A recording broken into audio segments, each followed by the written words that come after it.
François, tu as quel âge? Je dois bientôt 14 ans. Bientôt 14 ans. Oui. Et tu as quitté l'école depuis combien de temps? Ah, je sais pas. Ah, j'ai jamais été au collège. Non, j'ai jamais mis un pied dedans. Donc depuis que tu as 12 ans? 13 ans, je peux être à l'école. Ouais, je me suis fait renvoyer en décembre. Ouais, j'ai fait du collège, j'ai fait quoi, 1 an et demi, 2 ans. Oui. J'ai eu trop de soucis à l'école primaire, alors du coup, je peux pas retourner au collège direct. Et moi, quand j'avais 12, 13 ans, je sais pas, à la fois que j'allais à l'école, je m'engueulais avec des gars, des collègues comme ça. Et puis après, ça m'a dégoûté, je suis parti, je peux être à l'école, quoi. Voilà. Et pour les gens du voyage, c'est très très dur de se faire une place au milieu de tout ça, quoi. Donc c'est vrai que l'école, pour lui, bon. Tout ce que j'aimais pas, c'est la récré. Qu'est-ce qui se passait à la récré? Il y a des copains qui me chicanaient. Moi,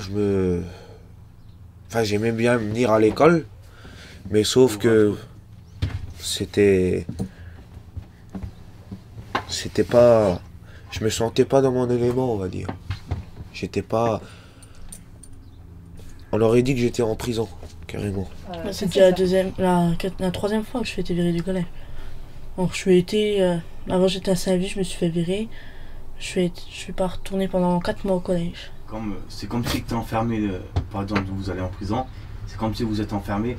Et comme c'est l'heure de la récré, c'est comme si c'est l'heure de la promenade pour aller dehors. Puis après c'est l'heure pour rentrer encore dedans. Alors c'est comme si c'est pareil entre l'école et la prison. Et... En fait là-bas je suis pas trop bien aimée.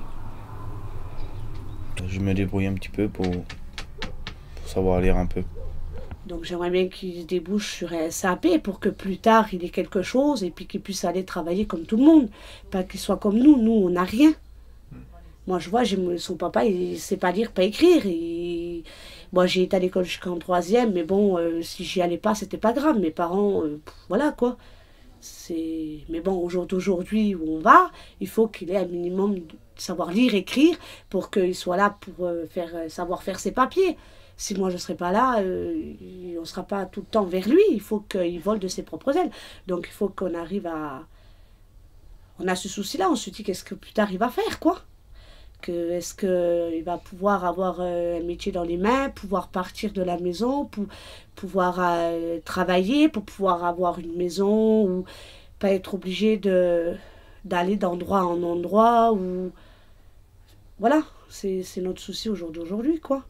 On est conscient dans le système éducatif qu'il y a un nombre relativement important de jeunes qui sortent de ce système à 16 ans ou même avant, sans qualification, ou qui, en cours de parcours de scolarisation, décrochent.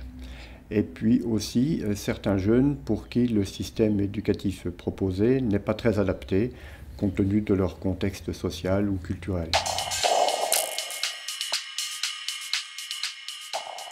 Je sais réparer déjà des pneus, vous voyez. Je sais les monter, les démonter. Et puis voilà. Et ça, tu as appris? Ah, moi, c'est mon papa qui m'a appris, voilà, on va dire.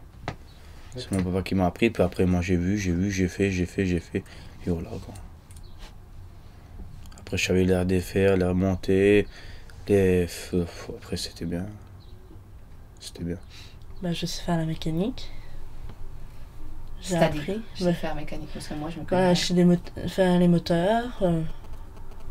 J'ai déjà fait je fais été plusieurs fois avec mon père chercher la ferraille. Ouais. On a 2 langues. On peut parler très bien français et très bien gitan. Oui. Voilà.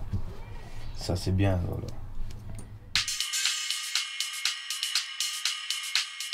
J'aimais pas trop aller à l'école, donc ça me plaisait pas trop. Et en fait, avec Monsieur Chevassion, on avait trouvé un compromis justement de faire un petit peu école et un petit peu milieu professionnel. Et ça m'a remis beaucoup dans le droit chemin. Et grâce à ça, j'ai eu mon CAP et puis je suis ce que je suis aujourd'hui, quoi.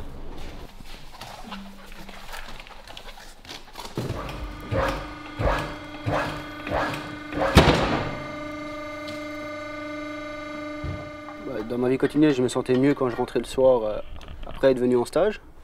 Donc ça m'a permis de tisser des nouvelles relations avec ma famille et puis mes amis. Parce que pour ma part, j'appartenais au milieu du travail et puis justement à le milieu des écoles, quoi, ce qui ne me plaisait pas à l'école. Donc je me sentais quelqu'un d'autre, le fait de rentrer et d'avoir mis une cote toute la journée.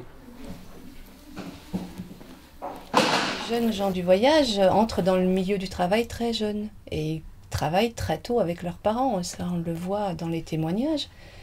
Ils apprennent, ils ont beaucoup de savoir-faire qui ne sont pas pris en compte à l'école, qu'on ne reconnaît pas dans nos écoles. Donc, pour certains, je leur ai proposé des stages. Et c'est vrai qu'au stage, ils se révèlent beaucoup plus motivés, beaucoup plus... et puis on voit leur sens pratique. Ils savent beaucoup de choses.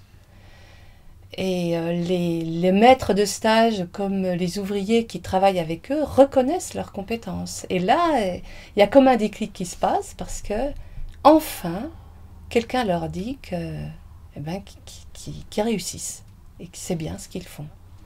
En la prenant dans ce sens-là, tu vois, comme ceci, sans descendre trop sur les câblés, tu vois, les câblés sont coupés, presque rien. Alors faut que j'enlève juste ça là. Voilà, t'enlèves, ou même tu peux te mettre comme ça, puis le faire tourner tout doucement. Voilà. J'ai vu que je peux travailler dans autre chose que la ferraille. Que là je bougeais, je travaillais. Puis c'était bien mieux que l'école, quoi.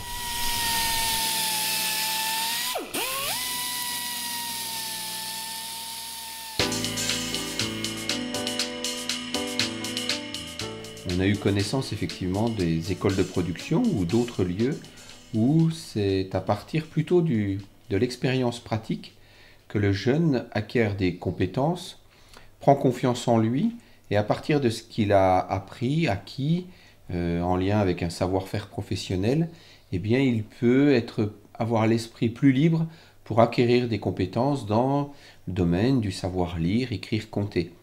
On ne part pas du théorique pour montrer à l'élève qu'il est capable d'apprendre, qu'il est capable d'acquérir des choses, mais on part du pratique, de l'expérience, pour redonner confiance aux jeunes, et on s'appuie là-dessus pour le faire progresser dans d'autres domaines sur lesquels il est en difficulté, ou il se sent en difficulté. On a des pans, des secteurs de l'économie qui aujourd'hui ne sont pas exploités. Ça vient aussi, j'allais dire, de notre... à la fois de notre système de consommation et de notre système de production. Hein. D'acheter, de consommer et puis de jeter, ça ne crée pas d'emploi, quoi, hein. Par contre, si vous achetez, vous consommez et puis que l'objet que vous avez utilisé, et vous le réparez, vous le recyclez, vous le revalorisez, ça c'est créateur d'emplois. Je voudrais bien un travail comme tout le monde, trouver un métier, être bien, puis être bien avec ma femme, ouais, avec mes enfants, avec tout le monde, ouais, quoi, être bien, quoi, on va dire. Mon métier, je le vois très, très enrichissant pour moi personnellement. Et puis, j'adore mon métier. J'adore mon métier parce que grâce à lui, bah, j'ai pu m'acheter une maison, fonder ma propre famille, puis avoir des ambitions aussi professionnelles. C'est un petit peu grâce à l'apprentissage. Pour moi, travailler, c'est une grande chose, on va dire, pour moi. Voilà. C'est-à-dire c'est important, ça. Pour moi, c'est important, oui. Parce que sans travail, sans rien, dans ta vie, tu n'auras rien du tout, quoi.